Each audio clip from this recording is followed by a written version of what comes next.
ఇక్కడ వారందరికీ దేవుడిచ్చిన గొప్ప అవకాశం. ఆయనను స్తుతించే భాగ్యం, ఆయనను ఆరాధించే భాగ్యం, ఆయనను ఎల్లప్పుడూ నిరంతరము కొనియాడే భాగ్యం మనందరికీ అనుగ్రహించాడండి. ఏది తక్కువ కాలేదు, ఎవరికి తక్కువ కాలేదు, సమృద్ధిగా అనుగ్రహించాడు. కేవలం మనం సమర్పణ కలిగి హృదయాంతరంగంలో ఆయన స్తుతించినట్లయితే దేవుడు మనందరి దృష్టించి ఆయన కను దృష్టిలో మనందరినీ కాపాడువాడైన దేవుని స్తోత్రం. హల్లెలూయా, హల్లెలూయా. స్తుతిద్దాం. మనం పరిశుద్ధులుగా ఉండి ఆయన స్తుతించినట్లయితే దేవుడు మన యందు ఆనందించువాడైనాడు. యథార్థ హృదయంతో ఆయన స్తుతించినట్లయితే దేవుడు ఇంకా సంతోషంతో మనల్ని దీవించేవాడై ఉన్నాడు. కాబట్టి మనకున్నవని మర్చిపోతాం, మనకున్నవని విడిచిపెట్టేద్దాం. కేవలం ఆయన మాత్రమే చూద్దాం, ఆయన పాదాలు మాత్రమే స్పృశిద్దాం. ఆయన కన్నీటితో ఆ పాదాలని అభిషేకించిన ఎడల దేవుడు విస్తారంగా మనం దీవించేవాడైనాడు. విస్తారమైన మన పాపం క్షమించేవాడైనాడు. మనం ఒక స్త్రీని చూసాం, ఆయన చేసిన కార్యం బట్టి విస్తారమైన దీవెనలు కలిగాయి. కాబట్టి సహోదరి సహోదరుడా, మనకి ఉంది ఆయన అవకాశం, మనందరికీ ఇచ్చాడు. ఆయన కన్నీటితో అభిషేకిస్తే దేవుడు మనందరినీ దీవించేవాడై ఉన్నాడు. యథార్థ హృదయంతో మనం ఆరాధిద్దాం. ఎందుకంటే పగలు మేఘ స్తంభమై, రాత్రి అగ్ని స్తంభమై ఆయన మనల్ని కాపాడుచున్నాడు. ఏ శ్రమ వచ్చినా ఆయన యందు మనం వేడుకున్నప్పుడు దేవుడు నిన్ను నన్ను సమృద్ధిగా కాపాడువాడే ఉన్నాడు. మనందరికీ గొప్ప దేవుడు ఆయన మాత్రమే నిరంతరం స్తోత్రార్హుడైనాడు. పరలోకమందు పరిశుద్ధుడు పరిశుద్ధుడు పరిశుద్ధుడని నిరంతరము స్తోత్రాలు దేవుని మనం కొనియాడే భాగ్యం గొప్ప దేవుడు ఇచ్చాడు. కాబట్టి ఎవరు మౌనం ఉండొద్దండి. దేవుడిచ్చిన గొప్ప అవకాశాన్ని మనం సద్వినియోగపరచుకుందాం. ఆయన సన్నిధిలో ఆయన ఆరాధించే భాగ్యం దేవుడు మనకి ఇచ్చాడు. కాబట్టి ఎవరు మౌనం ఉండొద్దు. శుద్ధ హృదయం కలుగజేయుము,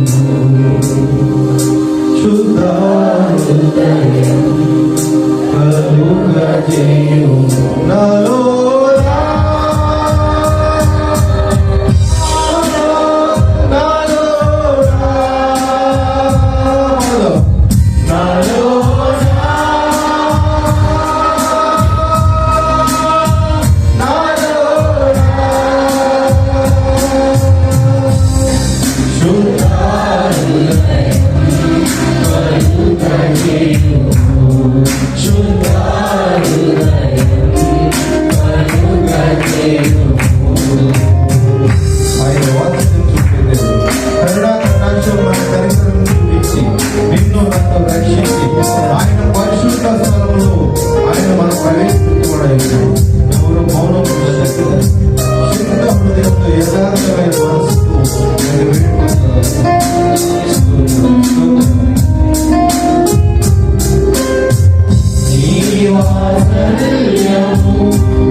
He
ఆంతర్యములో పుట్టించుము.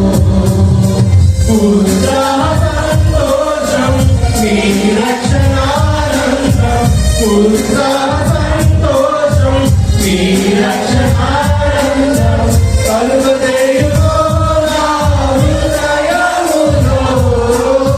కలుగజేయును నా హృదయములో. కలుగజేయును నా హృదయములో. కలుగజేయును నా హృదయములో. నీ సన్నిధిలో పరిశుద్ధాత్మను నన్ను నింపుమయ్యా. నీ సన్నిధిలో పరిశుద్ధాత్మను నన్ను నింపుమయ్యా.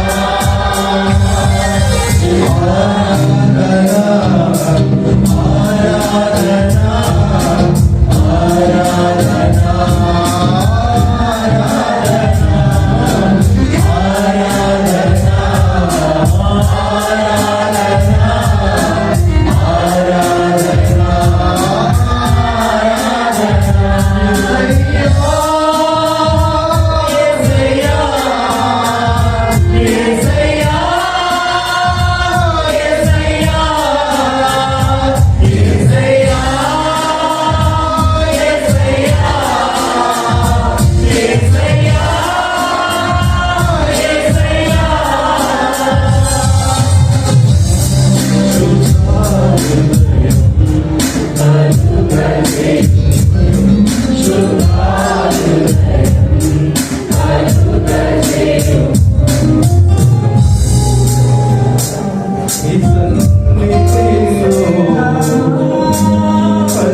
నీ వాక్యంతో మమ్మల్ని నింపండి. మరి ఈ ప్రార్థనతో మమ్మల్ని నింపండి తండ్రి. ప్రవాది సత్యంతో మమ్మల్ని నింపండి. ప్రవాది జ్ఞానంతో వివేచన కలిగి నేను వెంబడించే జ్ఞానం మాకు అనుగ్రహించండి. ప్రభు, మా కోపములను మా ప్రార్థనలను క్షమించండి. మీ శరీరంలో పూర్ణ శాంతిగా వారికి దయచేయండి. ప్రభు, నిరంతరం మమ్మల్ని కాపాడించు. ప్రభు, మా ఎడల చూపుతున్న గొప్ప ప్రేమ వల్లే నీ కృతజ్ఞతాస్తుతులు చెల్లిస్తాము. ప్రభు, నిన్ను మహిమపరిచే భాగ్యం. ప్రభు, పరలోకములో నిన్ను చేరే భాగ్యం మాకు అనుగ్రహించినందుకు వందనాలు స్తోత్రాలు. ఈ లోకంలో ఉన్నది ఏది మాకు సంతోషం లేదు. మా బలము మాకు ఇవ్వదయ్యా. మా జ్ఞానం మాకు ఇవ్వదు తండ్రి. మాకు వెండి బంగారం మాకు ఏమి ఇవ్వలేము మా యేసయ్యా. కేవలం నీ నామం మాత్రమే, కేవలం నీ శక్తి మాత్రమే యేసయ్యా మాకు సమస్తము సమకూర్చుట తండ్రి. దేవా, నీకే వందనాలు. ఏమిచ్చి నీ రుణం తీర్చగలరు?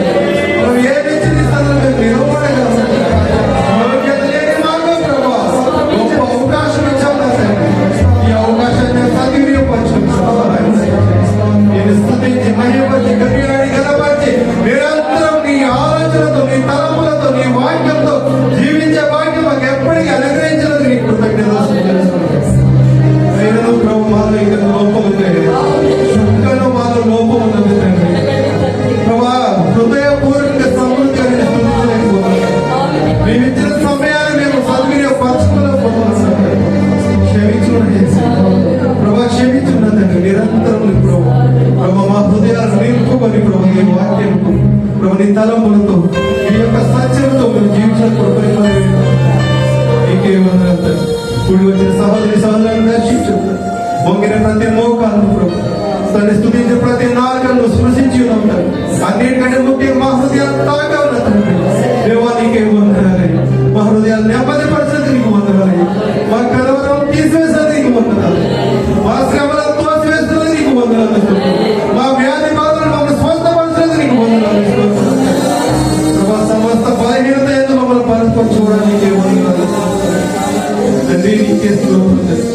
జీవం గల దేవుడి శక్తి సంఘం జ్ఞాపకం చేస్తున్నందుకు నీకు వందనాలు. సంఘమును సహవాసము చేసిన కార్యములు బట్టి నీకు వందనాలు. నీ ఎదుట సాక్షులుగా నిలబడే గొప్ప భాగ్యం మాకు అనుగ్రహించినందుకు వందనాలు. నీ గొప్ప కార్యములను మేము తలంచుకోవచ్చు.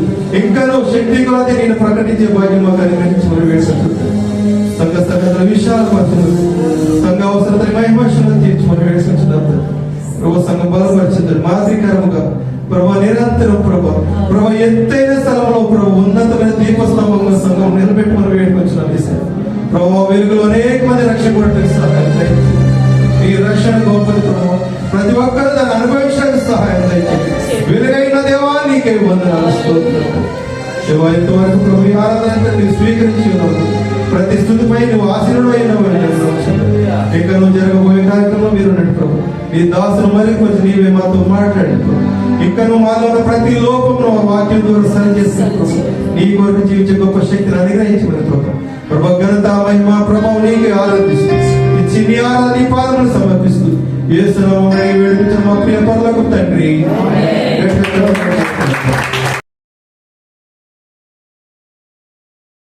అనేక వారాలు మారు మనసు అనే విషయం మీద మాట్లాడుకుంటున్నాం కదా. ఒక 2-3 వారాలు క్రీస్తు యేసుకు కలిగిన మనసు మీరును కలిగి ఉండండి, ఆ తర్వాత మారు మనసు గురించి అనేక విషయాలు మనం ధ్యానిస్తున్నాం. హల్లెలూయా. సువార్త అనేసరికి మారు మనసు మనకి కనిపిస్తుంది. సువార్తలో ఎలా ఉంటుందంటే తప్పనిసరిగా ప్రతి ఒక్కరిని హెచ్చరించాలి, గద్దించాలి, బుద్ధి చెప్పాలి కదా.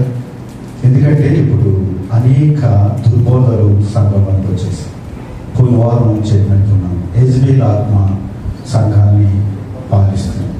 మనకు తెలియదు, ఆటోమేటిక్గా అది పనిచేస్తూ ఉంటుంది కదా. మనం అనుకుంటాము తల కింద బైబిల్ పెట్టుకుంటే దెయ్యం రాదు అని, కానీ వాక్యమై ఉన్న యేసునే దెయ్యం శోధించిందన్న సంఘం కదా. సంఘంలోనే అంట వాడు కూర్చున్నాడు, మనకు తెలియదు ఎవరి పక్కన కూర్చున్నాడు, ఎవరిలో ఉన్నాడు కదా. చాలాసార్లు చెప్తూ ఉంటాను. నేను అనుకున్నాను ఈ వారం అసలు ఈ టాపిక్కే, ఈ మారు మనసు, ఈ హెచ్చరికలు ఇవేమీ ఉండకూడదు, అందరినీ ఆస్వాదించాలి కదా. నేను ఒక పెద్ద ప్రవక్తను, లేదంటే మీరు ఏదైనా ఫ్రూట్స్ తెచ్చుకొని నేను ప్రార్థన చేస్తాను, లేదా ఒక నువ్వు తెచ్చుకోండి, నేను ఏది చెప్తే అది జరుగుతుంది అని చెప్పాలనుకున్నాను. అనుకుని ఈ వారం ఏం వాక్యం చెప్పాలి అని ఆలోచన చేస్తే కీర్తన గ్రంథం తీసేసరికి 19వ అధ్యాయం కనిపించింది. 19వ అధ్యాయం కనిపించేసరికి అందులో ఒక అండర్లైన్ చేసుకుంది. నేను చేసుకున్నాను 11వ వచనం చదవండి. వాటి వలన నీ సేవకుడు హెచ్చరిక ఉందంట. సేవకుడు హెచ్చరిక పొందుతాడట వాటి కైకొనటి వలన. అంటే హెచ్చరిక పొందడం వల్ల ఏం జరుగుతుందట? లాభం పొందుతుందట. రోజు స్వీట్ తిన్నాం అనుకోండి, ఏం జరుగుతుంది? షుగర్ వస్తుంది. రోజు కాకరకాయ తిన్నాం అనుకోండి, ఏమైనా జరుగుతుందా? ఏం జరగదు, చాలా ఆరోగ్యకరంగా ఉంటుంది కదా. లేదు స్వీట్ ఉంది కదా, మన ఇంట్లో స్వీట్ తయారు చేస్తున్నారు కదా, అని తినేసి అనుకుంటాం, ఊపకాయ అవుతుంది ఏమండి, మన శరీరం ఆకృతి పెరిగిపోతుంది, షుగర్ వచ్చేస్తుంది, తర్వాత చాలా భయంకరంగా తయారవుతుంది కదా. దీవులనే అలాగే ఉంటాయి కదా. మనము దేవుని యొక్క వాక్యములో లేకుండా దీవెనలు దేవుని యొక్క వాక్యానుసారంగా మనం జీవించుకోవడగా దీవెనలు పొందుకోలేం. హెచ్చరిక అనే మాట 26 సార్లు, గద్దింపు అనే మాట, గద్దించాలి అనే మాట 25 సార్లు, హెచ్చరించాలి అనే మాట 36 సార్లు. ఇవన్నీ పరిశీలన చేశాం. అంటే కంపల్సరీగా మనం సేవకుడే హెచ్చరిక పొందాలి. అంటే మనమంతా పొందాలి. విశ్వాసమైన మనము ఎలాగా హెచ్చరించబడాలి అంటే వాక్యం చేత. వాక్యము అర్థం, వాక్యము అర్థము, వాక్యము శుద్ధి వంటిది, అగ్ని వంటిది. కాబట్టి ఏదో రకంగా మనల్ని బాగా పెడుతూ ఉంటుంది కదా. అవును కదా. ఇద్దరు వ్యక్తులు నడిచిపోతున్నారట. వారితో పాటు యేసుక్రీస్తు ప్రభు కూడా వెళ్తున్నారు, మాట్లాడుకుంటూ వెళ్తున్నాడు. వీళ్ళు కూడా మాట్లాడుతున్నారు. ఒక స్థలం వచ్చింది, ముగ్గురు కలిసి రొట్టెలు ఇచ్చారు, కృతజ్ఞతాస్తుతులు చెల్లించారు. ఈయన వెళ్ళిపోయిన తర్వాత వాళ్ళకి లేఖనాల్లోంచి గుర్తు చేశాడట దేవుని యొక్క వాక్యాన్ని. అప్పుడు వాళ్ళు ఎంత ఏం చెప్పుకుంటారంటే మనలో మన హృదయాలు పండించుండాలి, వాక్యము పండిస్తూ ఉంటాం, వాక్యం మనల్ని గర్దిస్తూ ఉంటాం. అంటే ఒక వాక్యం మనలో పనిచేస్తుంది అని అర్థం అన్నమాట. దేవుని స్తోత్రం. హల్లెలూయా. ఇది వాటి వలన సేవకుడు హెచ్చరిక నొందుతాడు అంటే ఒకసారి పైకనండి ఆ వచనాలు 19వ అధ్యాయంలో ఏటి వల్ల హెచ్చరిక నొందుతాడు, ఏటి వలన లాభం కలుగుతుంది. ఒకసారి పైన యెహోవా నియమించిన ధర్మశాస్త్రం యెహోవా నియమించిన ధర్మశాస్త్రం యథార్థమైనది, యథార్థమైనది, ప్రాణము తెప్పరల చేయును, ప్రాణము తెప్పరల చేయును. తెప్పరల చేయును. యెహోవా శాసనము నమ్మదగినది, యెహోవా శాసనములు నమ్మదగినవి, బుద్ధిహీనులకు జ్ఞానం పుట్టించును. బుద్ధిహీనులు ఏం జరుగుతాయి? జ్ఞానం పుట్టించును. యెహోవా ఉపదేశం నిర్దోషమైనవి, నిర్దోషమైనది, అవి హృదయమును సంతోషపరచును. అవి హృదయమును సంతోషపరచు. యెహోవా ఏర్పరిచిన ధర్మము నిర్మలమైనది, నిర్మలమైనది, కన్నులకు వెలుగునిచ్చును. వెలుగునిచ్చును. యెహోవా యందైన భయము పవిత్రమైనది, యెహోవా యందైన భయము. భయాలు రెండు ఉన్నాయి తెలుసు మీకు? ఏమండి? పాపం చేసాం అనుకోండి, అదొక భయం. మీరు ఎక్కడా అన్నాడని దేవుడు, మేము చెట్ల చాట్లో ఉన్నాం. వాళ్ళేంటి? ఏ భయము? పాప భయం కదా. యెహోవా యందు భయం ఉంటే కనుక అది పవిత్రమైనది. ఆ భయం వేరు. ఏ భయం అంటే యెహోవా యందు భయభక్తులు కలిగి ఆయన త్రోవలేని నడుచువారు కన్నులు నిశ్చయంగా చేతులు కష్టార్జితం. చాలా అంశాలు ఇది గుర్తు చేసుకుంటున్నారు కదా. ఏం అవసరం లేదు, మొదటి వచ్చిన అవసరం లేదు, రెండో వచ్చిన అవసరం లేదు, మూడో వచ్చిన అవసరం లేదు, నాలుగో వచ్చిన దగ్గరికి వచ్చేసరికి సిలువలోంచి యెహోవా మిమ్ములను. బాబా ఎంత బాగుంటుంది తెలిసి మాట కదా. మన ఇంట్లో పెట్టుకుంటాం కానీ ఆ పై వచ్చిన మాత్రం మనకు అస్సలు ఇష్టం ఉండదు, అస్సలు ఇష్టం ఉండదు. కానీ అది చేస్తేనే ఇది కదా. అలా చెప్పాం అనుకోండి, అంటే ఈ పాస్ గారు మనల్ని చాలా ఖండిస్తున్నారు, బుద్ధి చెప్తున్నారు అని. తిమోతికి కానీ తీతుకు కానీ అపోస్తలుడైన పౌలు గద్దించమని, బుద్ధి చెప్పమని, సరిచేయమని చెప్పారు కదా. నాకంటే చిన్నవాళ్ళు, నా వెనకాల వచ్చిన వాళ్ళు పెద్ద పెద్ద చర్చలు కట్టారు. ఎందుకో తెలుసు, నేను ఒక ప్రవక్త, నా దగ్గర స్వస్థత వరాలు ఉన్నాయి, సంవత్సరానికి ఒక కాలం మార్చేస్తున్నాను తెలుసా మీకు. అలా చెప్పుకుంటాను.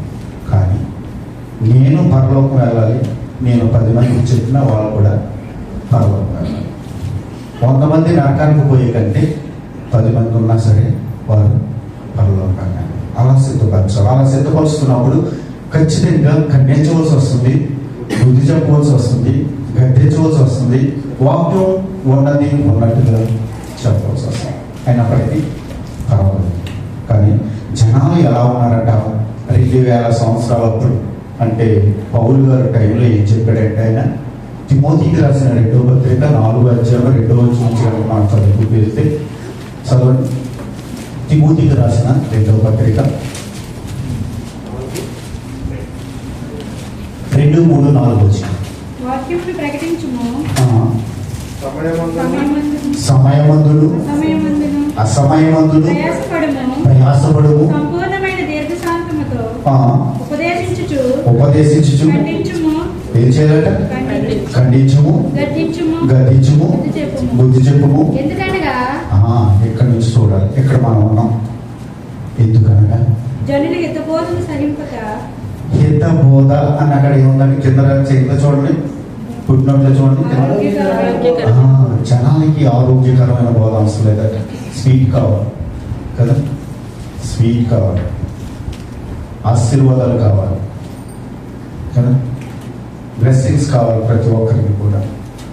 హితబోధ అవసరం లేదు. మీకు పరలోకం కావాలి అని ఎవరు చెప్పట్లేదు. ఈరోజు అస్సలు మరుగైపోయినాయి అనమాట. సిద్ధపడండి, మీరు దేవుడు వచ్చేస్తున్నాడు, అక్కడ అనేక భయంకరమైన పరిస్థితులు ఉన్నాయి అని చెప్పే బోధ లేదు. మీరు విజయవాడ గురించి ప్రార్థన చేస్తున్నారు,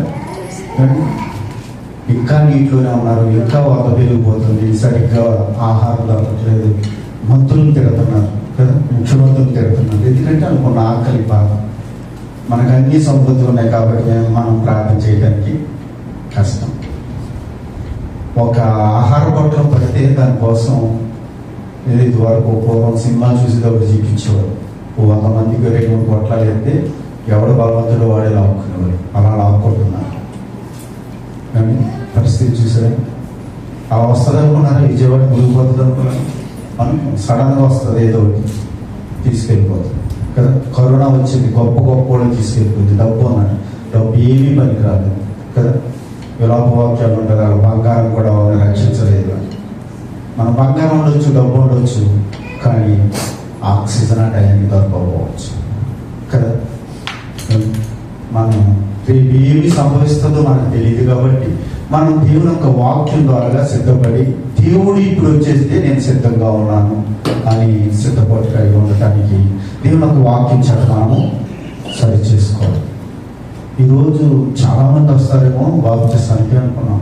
సహోదరులు చెప్పినట్లుగా పని లేని వాళ్ళు కూడా రాలేదు అనుకున్నాను. ఇది ఒక వ్యవసాయం కదా. ఈ వ్యవసాయంలో అందరం కూడా పని వాళ్ళమే. ఇక్కడ మాట్లాడుతున్నాను, నేను గొప్పవాళ్ళు కాదు, ఆరాధన చేసిన వాళ్ళు గొప్పవాళ్ళు కాదు, ఎవరు గొప్పవాళ్ళు కాదు. ప్రతి ఒక్కరికి దేవుడు ఒక బాధ్యత ఇచ్చాడు, ఆ బాధ్యతను నెరవేరుస్తున్నాడు. అలాగే మీకు కూడా బాధ్యత ఉంది కదా. పండగలాగా జరగాలి, చాలామంది రావాలి. అది ఒక్కరు అవనివ్వండి, ఇద్దరు అవనివ్వండి, 50 మంది తీసుకునేవ్వండి, బాప్తిసం సంఘం అంతా అక్కడ నిలబడాలి. కాబట్టి మనము ఎలా ఉన్నామో ఒకసారి ఆలోచించే. విశ్వాస విషయంలో అంట మొక్కమాటం లేని వారిగా ఉండాలట. యాకోబు రాసిన పత్రిక 2:1 విశ్వాస విషయంలో మొక్కమాట ఉండకూడదు.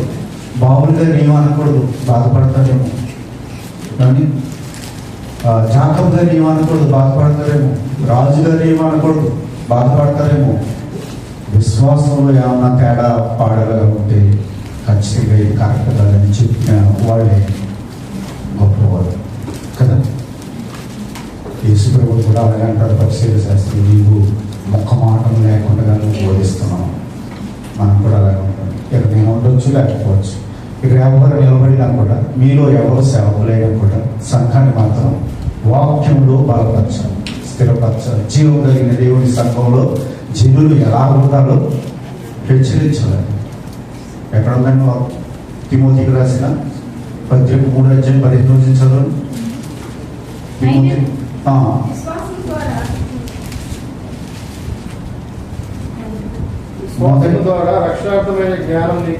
కాదండి, జీవం కలిగిన దేవుని సంఘంలో జనులు ఎలా ఉండాలో హెచ్చరించమని అపోస్తలుడైన పౌలు తిమోతికి రాస్తాడు. 3:15 వచ్చింది. నేను ఆలస్యం చేసిన ఎడల దేవుని మందిరములో అనగా జీవము కలిగిన దేవుని సంఘములో జనులు ఎలాగ ప్రవర్తించాలో నీకు తెలియవలనని చూసారు.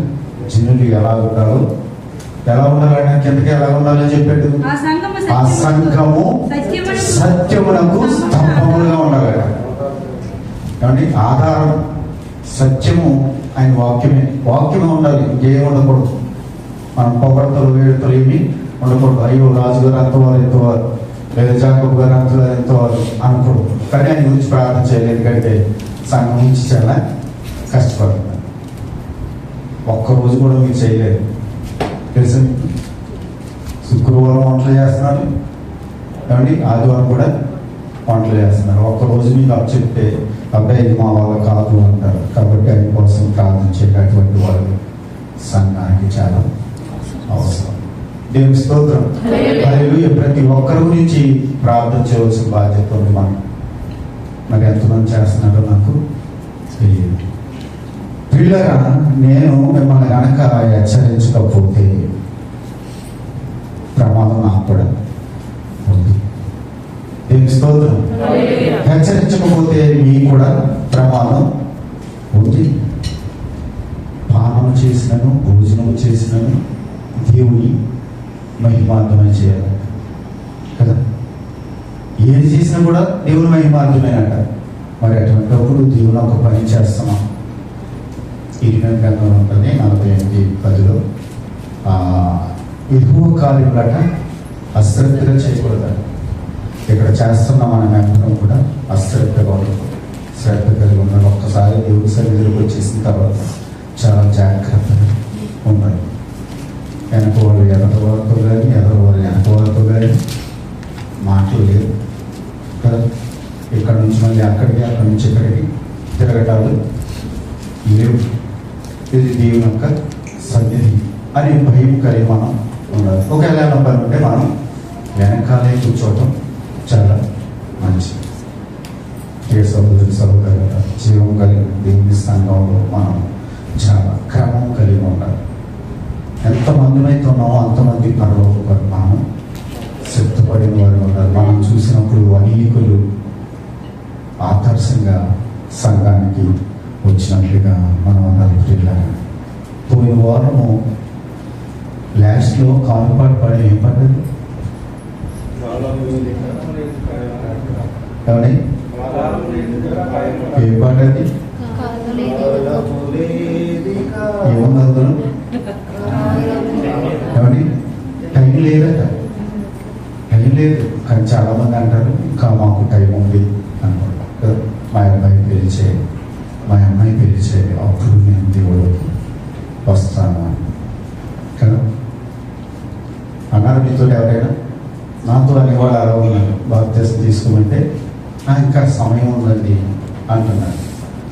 ఉంటుంది సమయం. నైట్ 12 గంటలకి ఒక పాము వచ్చి కరిసేసింది అనుకోండి.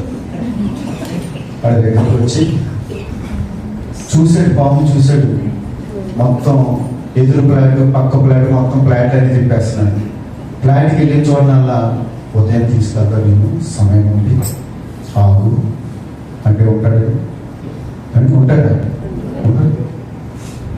ఇథియోపియా అతను వెళ్తుంటే ఫిలిప్పిని పంపించాడు. ఏం చదువుతున్నావు అంటే నాకు అర్థం కాలేదు, చదువుతున్నాను కానీ అంటే అది వేసి తీసుకోవాలి గురించి రాయబడ్డారని చెప్పి వెంటనే అక్కడ వాటర్ కనిపించింది. నాకు ఇప్పుడే బాప్తిసం ఇచ్చాను. చూసారు, రేపు ఏం సంభవిస్తుందో మీకు తెలియదు. మీ ప్రాణము ఏ పాటు చూసారా. కొంతమంది అయితే తీసుకోలేని వాళ్ళు ఎలా ఉంటే తీసుకున్న వాళ్ళు ఎలా ఉన్నారు తెలుసా? నేను చాలా పెద్ద పాస్టర్తో తీసుకున్నాను బాప్తిసం తెలిసింది. నేను కల్దీలో ఒక రూమ్లో ఉంటుంటే ఒక పెద్ద అనమాట, సంఘానికి పెద్ద. ఆ కుర్రోళ్ళతోటి నా రూమ్లోనే కొంతమంది కుర్రోళ్ళు తీసుకొచ్చి మందు కొడుతున్నాడు అనమాట.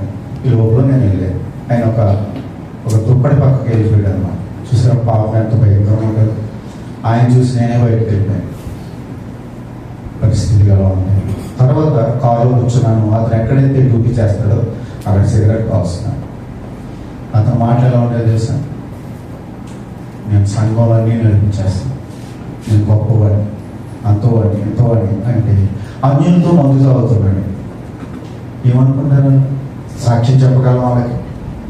కానీ నాకు హృదయంలో మంట పుట్టింది అనమాట. ఎప్పుడైతే సిగరెట్ కలిసి లోపలికి వెళ్ళాడో నేను కూడా కారుని పార్క్ చేసి లోపలికి వెళ్ళాను. బాప్తిసం తీసుకున్నాడు అందులో అని. నేనా బాప్తిస్మా? పరంజ్యోతి అయ్యగారు ఇచ్చారు నాకు బాప్తిసం. నా పెళ్ళి కూడా ఆయనే చేసింది. అంటే ఇంకేముంది? పరలోకం కదా. తినొచ్చు, త్రాగొచ్చు, ఏదైనా చేయొచ్చు, కానీ పరలోకం వెళ్ళిపోవచ్చు. మరి ఇటువంటి వాళ్ళు హెచ్చరించొద్దా? హెచ్చరించు. మరి నువ్వు పరలోకం వెళ్దాం అనుకుంటున్నావు అంటే తలకి ఫోన్ చేసుకున్నాను. ఇప్పుడే కదా నువ్వు సిగరెట్ కాల్చి వచ్చావు, అది చూసి నేను పైకి వచ్చాను. నువ్వు మందు తాగుతున్నావు అన్యులతో. ఎప్పుడు నువ్వు అన్యులు మార్చగలవు? నీకు చూసి ఎవరు వస్తారు? దేవుడి సన్నిధి వస్తారా? కానీ భారం కాదని చెప్పగలం మనం సాక్ష్యం. మనం చూసి అనేకులు దేవుని యొక్క సన్నిధికి రావాలి అంటే మనము చాలా ఖచ్చితంగా దేవుని యొక్క వాక్యంలో ఉండాలి. ప్రియ సహోదరి సహోదరు, ఎపిసిలకు రాసిన పత్రిక 5:19 చదువు. ఎపిసిలకు రాసిన పత్రిక ఒకరినొకడు కీర్తనలతోనూ కీర్తనలతోనూ సంగీతములతోనూ సంబంధమైన పాటలతోనూ హెచ్చరించుచు. పాట పాడినా కూడా ఏం చేయాలట? అది పూర్వవారం అంటే యాక్చువల్ పాట పాడి కదా. పాట పాడినా కూడా ఆత్మ సంబంధంగా ఉండాలట అండి. అందులో హెచ్చరిక ఉండాలి. మార్కు సువార్త 16 అధ్యాయం 15 వచ్చిన 16 వచ్చిన ఉన్నట్టుగా ఏముందండి అక్కడ? ఏమని? నమ్మి బాప్తిసం పొందిన వాడు రక్షింపబడును, నమ్మని వారికి శిక్ష అంటే ఏంటి? శిక్ష అంటే నరకంలోకి వెళ్ళిపోతాయి, ఇంకా రావు. అందులోకి వెళ్ళిపోయిన తర్వాత ఇంకా వేరే మార్గం లేదు.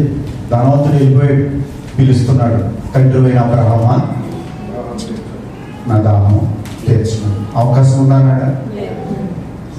లేదు. ఒక్కసారి మనం గనక నరకంలోకి వెళ్ళిపోతే అవకాశము లేదు. అందుకే ఈ వ్యవసాయంలో మనకి పని ఉంది. ప్రతి ఒక్కరము ఒకరు గద్దించుకుని బుద్ధి చెప్పుకుంటూ జాగ్రత్తగా ఉండాలి. ఒకరి అవసరాలు ఒకరి కొరకు మనం ప్రార్థన చేయాలి. ఇది ఒక వ్యవసాయం. ఈ వ్యవసాయంలో అందరికీ పని. ఎవరు పాడైపోయినా మనం చూసి చూడనట్టుగా ఉండకూడదు. అందరికీ బాధ్యత ఉంది. ఈ వ్యవసాయంలోకి ఎలకలు వస్తాయి, తెలుసా మీకు? వ్యవసాయంలోకి నక్కలు వస్తాయి, వరదలు వస్తాయి. విన్నారా ఎప్పుడైనా మీరు? విన్నారా? విన్నారా వ్యవసాయంలోకి నక్కలు వస్తాయని? విన్నాం ఒకసారి అయితేని. యేసయ్య పొలమురా ఏపుగా ఉందిరా, వ్యవసాయం చూడరా ఎంతో బాగుందిరా. యేసయ్య పొలమురా ఏపుగా ఉందిరా, వ్యవసాయం చూడరా ఎంతో బాగుందిరా.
అన్నీ వస్తూ ఉంటాయి, వాటిని మెడిసిన్ వేస్తూ ఉంటారు కదా. వ్యవసాయం చేసిన వాళ్ళు అనుకున్నారా, అగ్గి తెగులని వస్తారు, మొత్తం ఆ మంటలో అంటుకుపోయినట్టు ఉంటుంది వరి, దానికి సంబంధించి మెడిసిన్ కొడతారు. తెలిసింది. మనలో కూడా చాలా సమస్యలు వస్తూ ఉంటాయి. ప్రేమ లేని సమస్య వచ్చిందనుకో ప్రేమ మెడిసిన్ కొట్టారు. ఐక్యత లేని సమస్య వచ్చిందనుకో ఐక్యత మెడిసిన్ కొట్టారు. ఇది వ్యవసాయం కాబట్టి మనందరికీ పని ఉంది. మనందరిది ఈ వ్యవసాయం ఒక్కది కాదు, ఇక్కడ నిలబడి చేస్తున్న ఒక్కది కాదు. కాబట్టి సంఘం గురించి మనము ప్రార్థన చేయాలి. ఎహెజ్కేలు గ్రంథం 3వ అధ్యాయము 17వ వచనం నుంచి 21వ వచనం వరకు మనం చదవగలిగితే, ఎహెజ్కేలు గ్రంథం 3వ అధ్యాయము 17వ వచనం నుంచి. వాక్కు నాకు ప్రత్యక్షమై ఎలా సెలవిచ్చెను? ఎవరంటే వాక్కు నాకు ప్రత్యక్షమై వాక్యము నాకు ప్రత్యక్షమై ఎలాగ సెలవిచ్చెను? ఇలాగూ సెలవిచ్చెను. పుత్రుడా, ఇశ్రాయేలులకు కావలిగా నేను నిన్ను నియమించి ఉన్నాను. నేను నిన్ను నియమించి ఉన్నాను కాబట్టి నీవు నా నోటి మాట ఆలకించి నేను చెప్పిన దాన్ని బట్టి హెచ్చరిక చేయుము. వారిని హెచ్చరిక చేయుము. హెచ్చరిక చేయాలంట. దీవిస్తే సరిపోదా? కానీ దీవిస్తే సరిపోదు. చదువు ఇంకా స్పీడ్ ఆలకించి నేను చెప్పిన దాన్ని బట్టి వారిని హెచ్చరిక చేయము.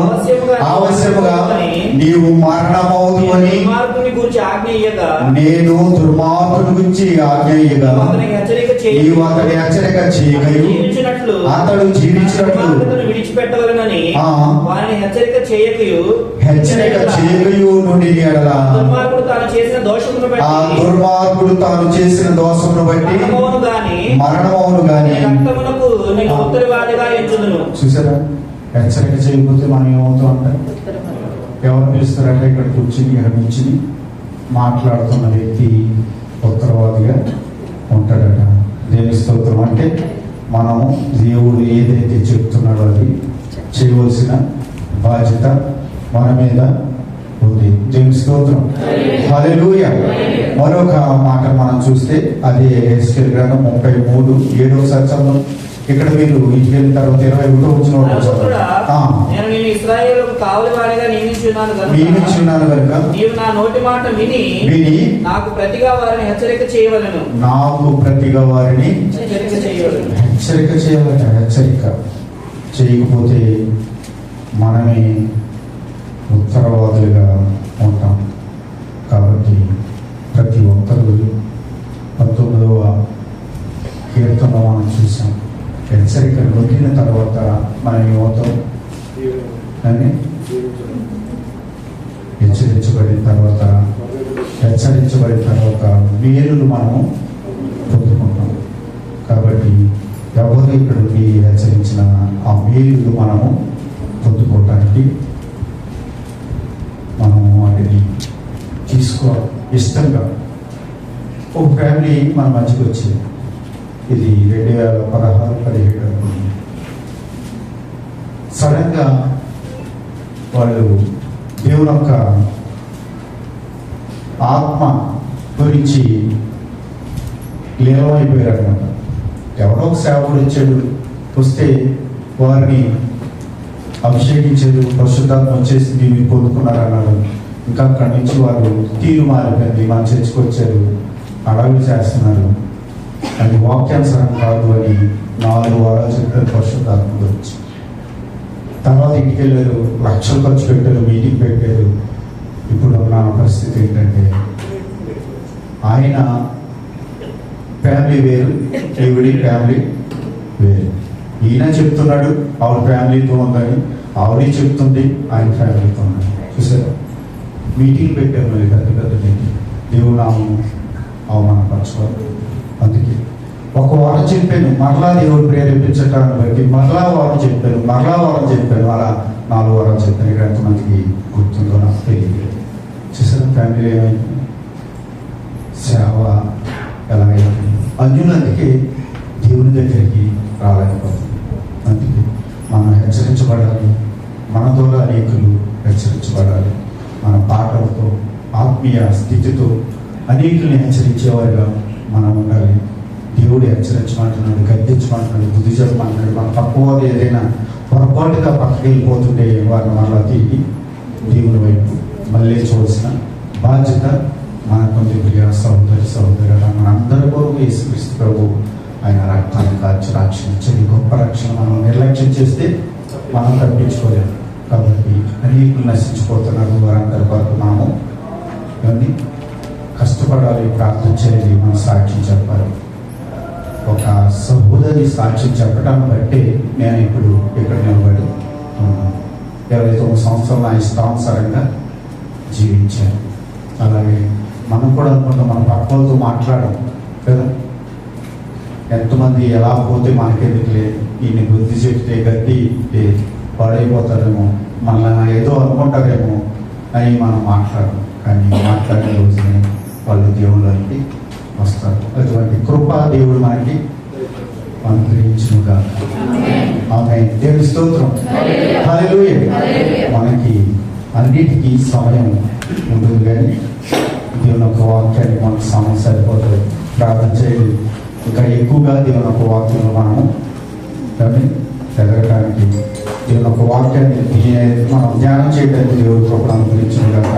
ఈ వాక్యంలో మనందరినీ దేవుడు బలపరచును గాక. ఆమేన్. దేవుని స్తోత్రం. హల్లెలూయా.